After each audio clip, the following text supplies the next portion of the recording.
2008 Cadillac Escalade ESV, sorry.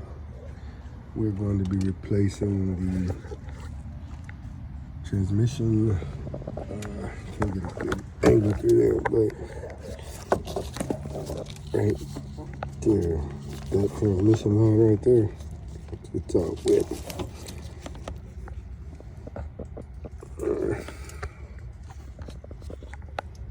That right there. Now this line connects to the top of the radiator. Good angles right here, but as I get deeper in the video, I'll give you some better angles. But yeah, it connects from the top of the radiator, and it runs down through underneath into the transmission cooler that's right behind this grill area. So there is a way to do it without removing the bumper, but I don't like it. It's just not comfortable. So I'm gonna go ahead and start with removing the bumper. That way we can get all the necessary access clearance that we need. So for the bumper removal, you're gonna remove all these plastic tabs, lift up this little plastic cover, and then you're gonna have about, I wanna say like 6 or 8 10mm bolts that are screwing this grill front bumper cover up into the core support that are holding it. Once you do that, then all you got is the little retainers that are behind there, 2 10mm. And of course your wheel lining right there, remove that so you can access the bolts in there. And that will be for both sides. Once you pop it off, you'll have one electrical connector for the fog lights on this side.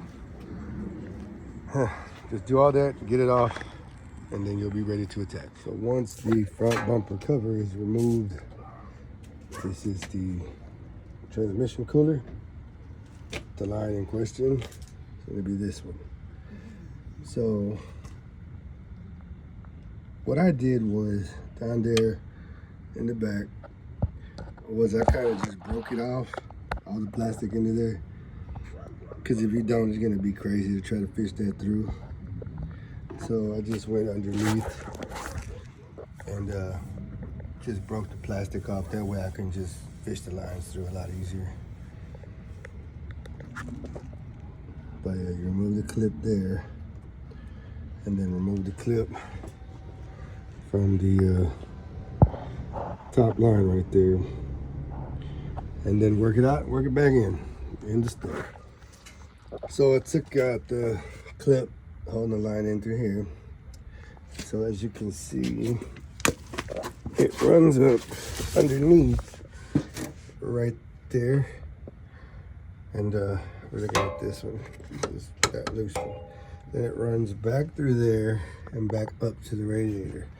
So what I'm gonna do, because this line is awkwardly bent and pre-shaping, so I'm gonna disconnect it from the top and then pull it out through the bottom and see if that works better, because I don't think it's gonna come out this way. I don't think it's gonna come out to the front. I think I'm gonna have to pull it out. I'm sorry, I don't think it's gonna be able to pull out from up top. I think I'm gonna have to pull it out from the bottom and out the front. But let's see how this goes. All right. Okay, so I got the top line removed. There's a little clip right there, and then there's a little triangular clip in here. These bad boys. Okay. Those right there. I just like to use a clip. A hook. I reach around where the clip is clipped. I don't know if you can see that, but usually it's clipped around the opposite end, so I'll just pull it down until it starts releasing right there, and then I'll just hook it in there and pull it out so I don't lose it. And now we're gonna start trying to fish this out, see which way. I think it's gonna go down and out the front shed. So yes, I was able to fish it down and out, and then reinstall, go up in through there and reinstall exactly how you took out. About to go in. The new line is installed. So, get this light. I ended up going up under here and just kind of fishing it in the same way I took it out, because I fished it out through the front right here. So I put the top part through this cross member and let it run up.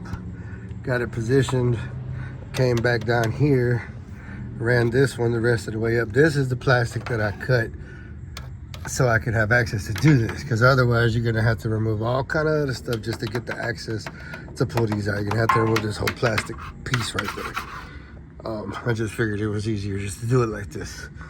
So, like I said, that's important. Cut this section out, break it out however you want, and then you'll have access to the lines to just do it exactly. I did this line a while back. This one is the one that goes to the transmission. So that's why it was already cut. But yeah, this is the one we were changing today, and that is going to the radiator to the cooler. So yeah, just, you know, disconnect both ends, pull this line down, run it out through there, and then reinstall the same way. You'll be good to go. Everything's connected, clips are on, caps are on. Connected there, we're good to go. So just remove your air box where your air filter housing is right here. That way you can have clearance to work right there good. And that's it. That's how you replace the top transmission cooler line on a 07 to, should be probably what, 14 Cadillac Escalade, GXTs, USVs, all of those. There you go. If anybody's wondering the part number to this line, you're gonna have to look that shit up like I did, because I ain't gonna tell y'all. No, I'm just playing, man. It's 624-710, and that's the Dorman line, transmission cooler line, upper to auxiliary line. Excel has them, AutoZone has them, pretty much anybody local has them. There was a spot online, Car ID or Car Read, I don't know how they pronounce it. They got it for $14, but they charge $15 shipping. So the hell's the point? Might as well just buy it local. So yeah. Next line I'm gonna change next is this condenser line that goes from the condenser to the compressor. And basically that system is gonna be, that procedure is gonna be pretty much the same, removing the bumper so you can get access to the line in here. And I'll have a video on that coming up. But for now, that's a wrap.